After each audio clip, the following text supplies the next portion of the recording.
The interviewer is Elaine Graham, and the interviewee is Marion Hawkins. And your age, please, Marion? Or when were you born?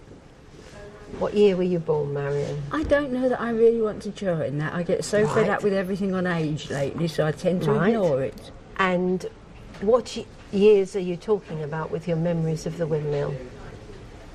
I've lived in Rayleigh since '79, but most of the time then you just walk past the thing and that. I think we once went in one Saturday morning when it was open for about 2.5 hours with our sons when they were school age. Right. And it was mainly just the ground floor, though at that time you could go up to the second floor, and you'll find many other people will say that.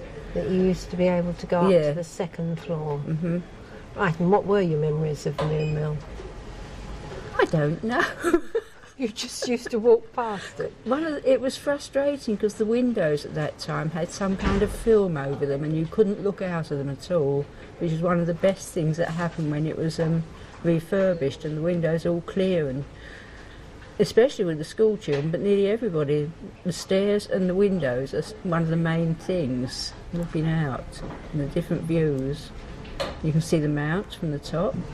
That, especially at this time of year, once trees start growing you can't see the mountains, but it's there. But you remember going in the windmill and you couldn't see out, so you could look around the bits and pieces on the floor, on the ground floor that is. They have various bits of things exhibited there, many of which have gone because when it was refurbished, the big things which had been on the ground floor and could not possibly go up the stairs finished up at Battlesbridge mainly, you know, and things like that. There was a large mangle, there was a big bellows, and various other things. Oh, there was a small kind of indoor, small version of a Winsmith blacksmith's working space, you know, but it was a small one of it. And when you say it went to Battlesbridge, do they still... it was sold? No, I think they went to be sold to raise money for other things. Right. Well, for the Historical Society. I think it was Norman Grant who dealt with it mainly. Right. Yeah. And you say you used to be able to go upstairs? To the second floor? To the first floor. First floor. Yeah, people did, but then after a while I think they stopped that. And what was on the first floor? Not a lot. There was an old desk there and some old chairs. Do you remember it? Yes, vaguely. Yeah, vaguely. That's how I am. It's some years ago now, and it's been so different anyway. Yeah. Right. Come on. And you took your boys there, you said? Yeah. And what did they... I don't remember.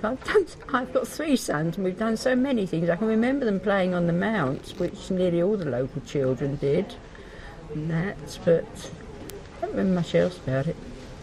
It also had a granary and all the rest of the buildings with it. It was a very different layout. It's my youngest one went to the playgroup that was in the thing there, and there was a social club in there. I think they were mainly the granary buildings and that. And what date would this be? Well, I moved here in '79, so it'd be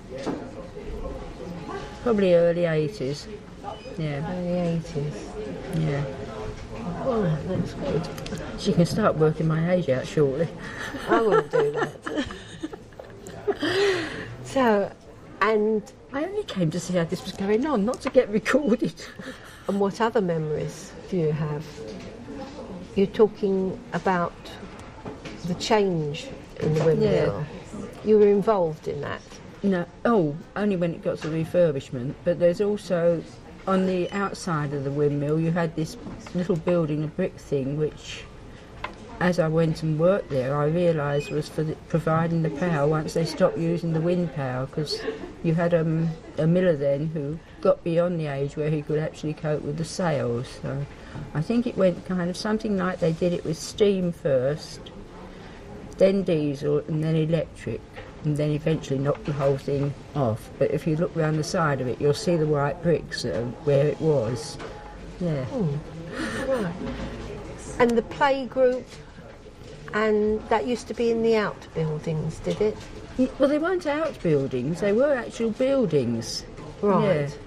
But What I've never seen are the houses that were around there, because we have on photos, you've got the houses where the miller and various other people lived, and also pictures of the mount with sheep on it a lot. Right. But, yeah. So the houses were gone by the time you came in 1979? I think they probably went when the mill hall was built. Right. Which is one of the confusing things. As the secretary, I've had one call one evening wanting to arrange a Cockney evening, and eventually I got through and found she wanted the mill hall, not the windmill, because I thought, how on earth can we do that? Yeah. Oh. So anything else? But from what I can remember before it was refurbished, Well, what can you remember even about the refurbishment?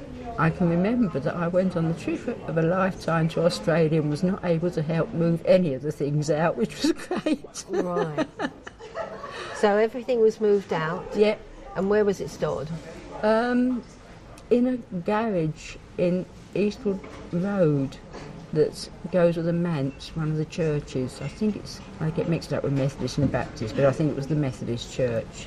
And the stuff was all stored there. So obviously when it opened, it was a case of traipsing it all back. And I think there's still a few odd bits left in there, because it didn't go there, first of all. I make a mistake. It was one of those storage places down on the around Progress Roadway, and it was like a little black hole and pretty horrible. But then after that it went to the garage. Right. And it was at that point when it went to the garage that some of the stuff was sold, was it? No, I think it had been sold at various times. Right. I left that to the others. That's it. Yeah, can't do everything. Anything else? No. Obviously it's been quite successful since it reopened. Yes. No, And has had a lot of weddings, and they've still got more booked, which in many ways, if they're on Saturday or Sunday, it's quite good for whoever has to organise volunteers, because you haven't got to get anybody for those days. But yeah. Right, and the weddings have been. And approximately how many people do you have come round when you do open it? It varies. Last year was bad because the weather was bad. Yes. And things like that. But And do you think there's more people visit it now? a lot more. Than when the figures, yes. Historical Society Yeah. just used to open I think it? not this year. Well, it might have been last year, but it was the first year we reopened. They got up to nearly 4,000 visitors, which was quite impressive. It is, isn't it? Yep. Yeah. Yeah. And I think you've had your money's worth out of me. Thank you very much. Thank you, Marion.